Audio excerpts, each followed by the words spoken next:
Irmãos, no século XIX, na Nova Zelândia, a população tribal, conhecida também como Maores, estavam em conflito com as tropas britânicas. Certo dia, enquanto as tropas britânicas recuperavam as suas forças, o general britânico foi acampar perto do exército inimigo. Seus soldados estavam exaustos, muito cansados e sem alimentos, sem provisão. Com as poucas forças que restavam, esse exército estava esperando o próximo ataque do inimigo. E de repente um soldado que estava de guarda, ele grita: o exército inimigo está se aproximando. Um monte de barcos. E todo mundo fica assustado, pega suas armas, se prepara. Mas o sentinela observa e percebe que os barcos estavam cheios de leite, de cabras e de batatas. E o povo da Nova Zelândia dá cena e pede para conversar com o exército britânico. E eles dizem o seguinte: ouvimos dizer que vocês estavam famintos. E o livro que nós recebemos dos missionários, ele nos diz que se o inimigo tiver fome, nós temos que dar de comer. Vocês são nossos inimigos. Vocês estão com fome. E nós viemos aqui alimentá-los. Vimos no sermão passado o Senhor Jesus falando da ética nos juramentos, a ética a respeito da vingança. Vimos que podemos fazer votos em nome de Deus e fazendo assim chamando-nos Deus como testemunha. Vimos que Jesus proíbe a hipocrisia, que Jesus afirma que o cristão vai muito mais além do básico, que o cristão vai muito mais além da obrigação. Hoje, irmãos, eu quero refletir com vocês a respeito do amor ao próximo e como devemos agir em relação aos nossos inimigos e àqueles que nos perseguem. O verso 43, o Senhor Jesus começa dizendo: vocês ouviram o que foi dito, amem o seu próximo e odeiem o seu inimigo. Em momento nenhum vamos encontrar na Bíblia a ordem para odiarmos o nosso inimigo. A Bíblia não fala em odiar o nosso inimigo, muito pelo contrário. Estudamos na nossa série Somos Um, na carta de Paulo aos Efésios, que a nossa luta não é contra carne ou sangue, nem contra as pessoas que nós amamos, que nos relacionamos. A nossa luta é contra principados e potestades do mal. Se você for olhar o livro de Salmos, e nós nos identificamos muito com esse livro, porque são pessoas como nós, derramando, desabafando, colocando o que está em seu coração para fora. Nós temos alguns salmos chamados salmos imprecatórios, onde o salmista está desejando a morte dos seus inimigos. E entenda bem isso. Aqui nós temos homens abrindo o coração, desabafando. E isso não significa que o desejo do salmista é o mesmo desejo do Senhor. Irmãos, se nesse sermão do monte nós estamos subindo a montanha, aqui nesse texto que nós lemos hoje, de Mateus 5, a partir do verso 43, é o topo da montanha. No Antigo Testamento se falava sempre em amar o próximo. Êxodo diz o seguinte: se você achar um boi ou um jumento de seu inimigo e você tem que devolver, dependendo da situação, a pessoa tinha que guardar até o animal na sua própria casa, para quando o seu inimigo chegasse, ele fosse restituído. Mas no verso 44, o Senhor Jesus diz: eu vos digo, amem os seus inimigos e orem por aqueles que os perseguem. Irmãos, é difícil a gente amar quem a gente ama. É difícil amar as pessoas da nossa família. Imagine amar o inimigo. Imagine amar, orar por aqueles que nos querem mal, que nos perseguem. O amor é o cumprimento da lei. E esse amor que o Senhor Jesus fala não é algo forçado, é algo natural. Romanos capítulo 5, verso 5, Paulo diz que o amor de Deus é derramado em nossos corações através do Espírito Santo. É algo sobrenatural, é algo produzido pelo próprio Espírito.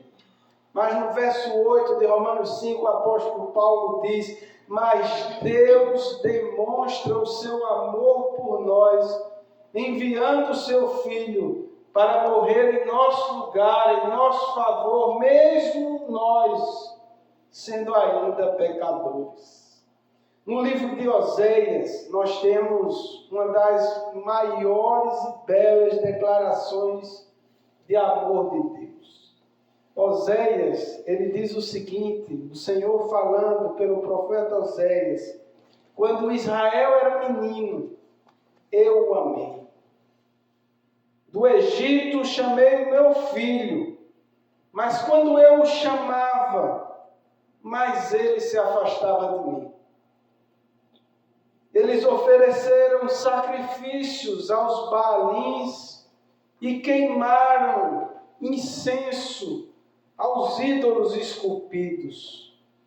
Mas fui eu que ensinou Efraim a andar, tomando nos braços.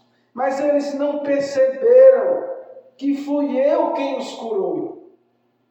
Eu os conduzi com laços de bondade humana e de amor. Tirei do seu pescoço o jugo e me inclinei para alimentá-los. Que bela declaração. Jesus vai falar aqui nesse texto a importância de orarmos, de colocarmos a nossa oração diante do Senhor. Hoje vemos igrejas fazendo congresso a respeito de oração, falam muito bonitos, temos muitos vídeos falando a respeito de oração, mas se nós não orarmos, não adianta nada. Não adianta falarmos, não adianta fazermos vídeo, porque o que vai importar é se nós oramos, se nós colocamos os nossos anseios, as nossas gratidões, se nós temos tempo com Deus.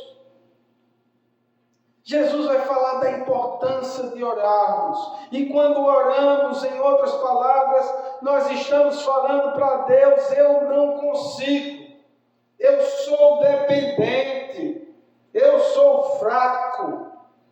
Nós não oramos para Deus realizar os nossos desejos.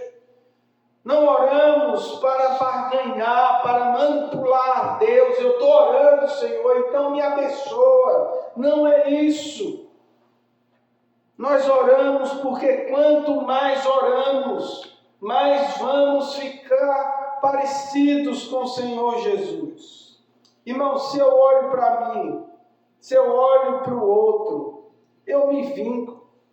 Mas se eu olho para Cristo, eu amo. Se você disser para alguém: eu quero amar o meu inimigo, o outro vai dizer: você é louco. Você está maluco, irmãos. Cristianismo é loucura. É loucura para os homens, mas para nós que cremos é sabedoria de Deus. E precisamos entender que amor não é um sentimento. Amor é atitude. Deus amou. Deus não apenas disse: eu te amo. Deus envia seu único filho para morrer numa cruz, mesmo sem merecermos. Isso é amor, é atitude. Vi meu pai algumas vezes na vida. Todas as vezes que eu encontrei o meu pai, ele ainda é vivo, mora em outro estado no Brasil. Mas todas as vezes que eu encontrei meu pai, ele sempre me dizia: eu te amo. E eu dizia, eu não entendo esse tipo. Irmãos, amor não é um substantivo. Amor é verbo. Se você for ler 1 Coríntios 13, um dos textos mais conhecidos sobre amor, ainda que eu fale a língua dos homens e dos anjos, se não tiver amor, serei como um sino que ressoa, ou como um prato que retine. Ainda que eu tenha o dom de profecia, e saiba todos os mistérios e todo o conhecimento, tenha uma fé capaz de mover montanhas, mas não tiver amor, eu nada serei. Ainda que eu dê aos pobres tudo que eu possuo, entregue o meu corpo para ser queimado, mas não tiver amor, nada disso valerá. O amor é paciente. O amor não procura seus interesses, o amor é bondoso, não inveja, não se vangloria, não se orgulha, não maltrata, não procura seus interesses, não se ira facilmente, não guarda rancor. O amor não se alegra com a injustiça, mas se alegra com a verdade.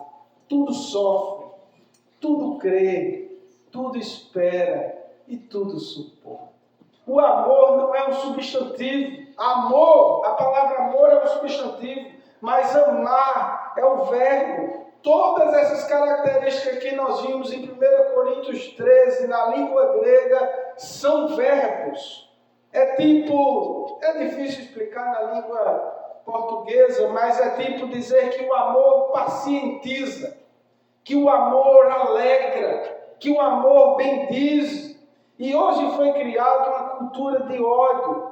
Parece que nós, quando discordamos de alguém ou temos opiniões contrárias, nós viramos inimigos. O amor sempre deixa marcas. Por onde o amor passa, o amor vai deixando rastros. O verso 45, o Senhor Jesus diz, para que vocês venham a ser filhos de seu Pai que está nos céus. A ideia aqui não é porque eu amo e oro por aqueles que me perseguem, é que eu me torno filho.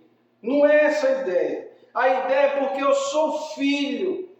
Porque eu sou filho de Deus, eu reflito o caráter do Pai. A ideia é que eu sou filho e o filho reflete o caráter do Pai. O apóstolo Pedro, ele vai dizer em sua carta que nós nos tornamos participantes da natureza de Deus. O novo nascimento, a regeneração, a obra do Espírito Santo em nossa vida, não apenas nos faz entrar na família de Deus, mas faz com que participemos da natureza de Deus.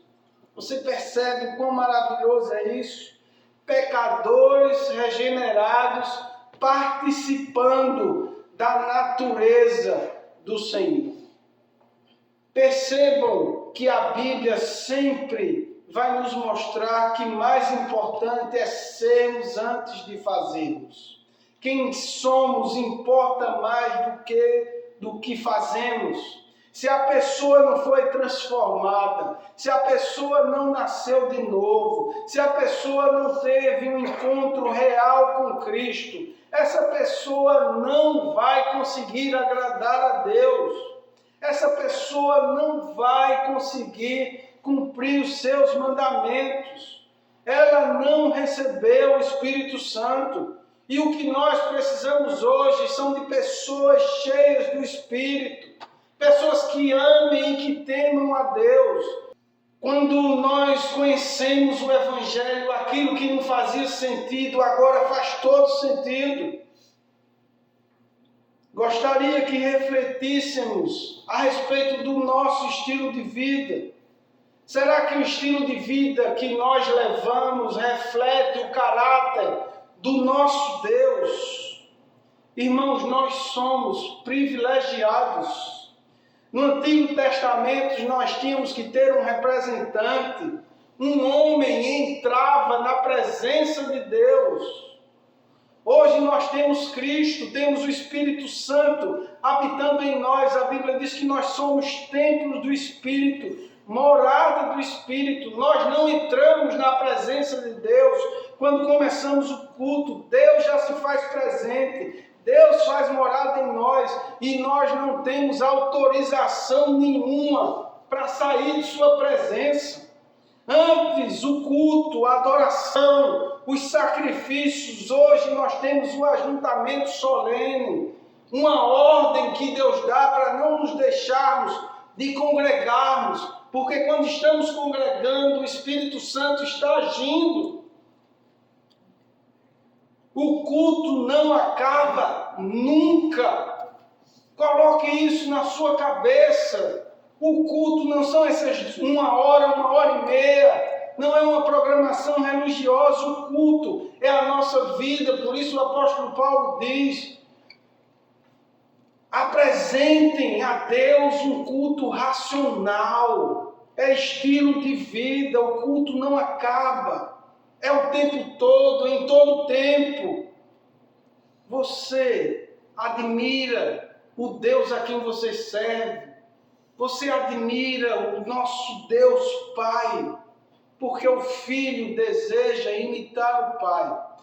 Na parte B do versículo 45, o Senhor Jesus diz: porque Deus, Ele faz raiar o seu sol sobre maus e bons, e derrama chuva sobre justos e sobre injustos. Deixe-me explicar um ponto teológico aqui.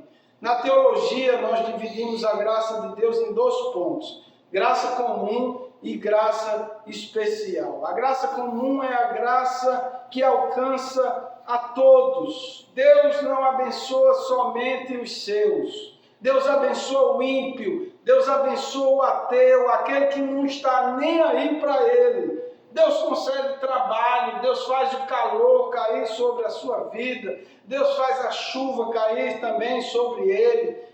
Eles vivem, todos respiram. Já a graça especial é a graça reveladora do Senhor. Essa graça não é revelada a todos, é a graça salvadora. E isso não acontece com todas as pessoas do mundo. Não são todos que vão ter o privilégio de ter Deus caminhando ao seu lado. Não são todos que terão o privilégio de ouvir a voz de Deus dizendo: entra no meu gozo, bendito do meu Pai. Muitos vão ouvir: apartai-vos de mim, eu não vos conheço. Não vão ser todos que têm o prazer de conhecer essa palavra bendita. Não são todos que terão comunhão com o próprio Deus, mas mesmo os ímpios, não sendo alvos da graça especial de Deus, eles são abençoados pela generosidade do Senhor. O verso 46, o Senhor Jesus, ele disse: se vocês amarem aqueles que os amam, que recompensa vocês receberão? Até os publicanos fazem isso. Publicano vem da palavra público, eram pessoas públicas. Publicanos eram os cobradores de impostos, a turma da Receita Federal de antigamente. Pense num povo odiado e um povo desonesto. Roma ficava com uma porcentagem e os cobradores de impostos tinham a liberdade para fazer seu próprio salário. Cobrem quanto vocês quiserem. E os judeus, eles odiavam esses cobradores de impostos publicanos, porque eram judeus e roubavam do seu próprio povo. Enriqueciam à custa do seu próprio povo e ainda mais enriquecendo o Império Romano. Publicanos eram muito ricos, mas por outro lado eram muito odiados. Zaqueu era um cobrador de impostos. Mateus, o próprio Mateus que está escrevendo esse evangelho, também era cobrador de impostos. Mateus sabe muito bem do que Jesus está falando aqui. Irmãos, um dos maiores problemas que encontramos dentro das nossas igrejas, não apenas aqui no Canadá, mas por boa parte do mundo, é que muitas vezes nós não vemos diferença em quem está dentro da igreja e quem está fora. Irmãos, eu passei 4 ou 5 anos no seminário, era seminarista. Seminarista não pode dar bênção, seminarista não pode fazer casamento, seminarista não pode fazer batismo. Eu não podia fazer nada, mas alguém morreu, manda o seminarista. Acho que o morto não vai reclamar. Manda seminarista. Eu fiz muito velório, já passei final de ano fazendo velório. Eu fiz muito velório. Mas uma coisa que me chama a atenção é que a maioria dos velórios que eu ia fazer de pessoas cristãs, o morto estava sorrindo. Eu disse, rapaz, até para morrer, o crente morre feliz. É vida diferente. É vida com Deus. Irmãos, quem é do Senhor, quem serve e conhece a Cristo, é diferente. Qual a nossa diferença para as pessoas que não amam a Deus?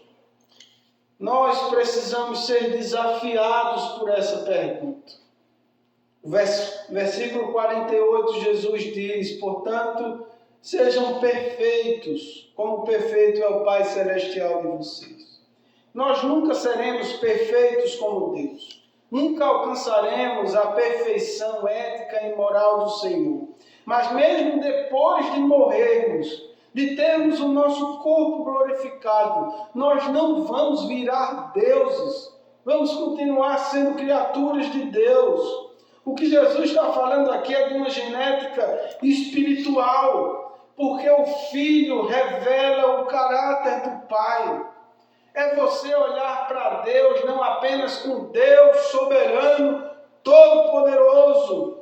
Não é olhar para Deus como um Deus distante, mas é olhar para Deus como um Pai amoroso. Olhar para Deus como um Emanuel, aquele que caminha junto conosco, aquele que nos momentos mais difíceis da nossa vida nos carrega no colo. Por isso, mais na frente desse sermão do monte, os discípulos chegam para Jesus e pedem, Senhor, nos ensina a orar. Nos ensina a orar. E Jesus vai ensinar, Jesus diz, comecem orando assim, Pai Nosso. Não é Deus nosso, é Pai, é alguém presente, é relacionamento, é algo íntimo, é pessoal. Nós devemos, irmãos, imitar a Deus. E nós vamos imitar a Deus quando nós amarmos. Quer evangelizar, quer falar de Jesus. Eu já vi pessoas chegando dizendo, pastor, mas eu não sei muito da Bíblia. Pastor, mas eu não estudei grego, eu não estudei hebraico. Como eu faço para evangelizar? Ame.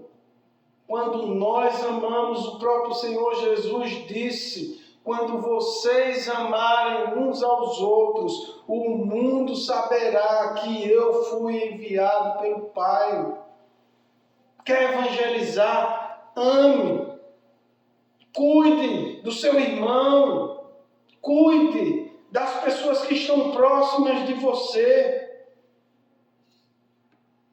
Paulo diz, sede meus imitadores, assim como eu sou de Cristo. Nós temos um modelo perfeito.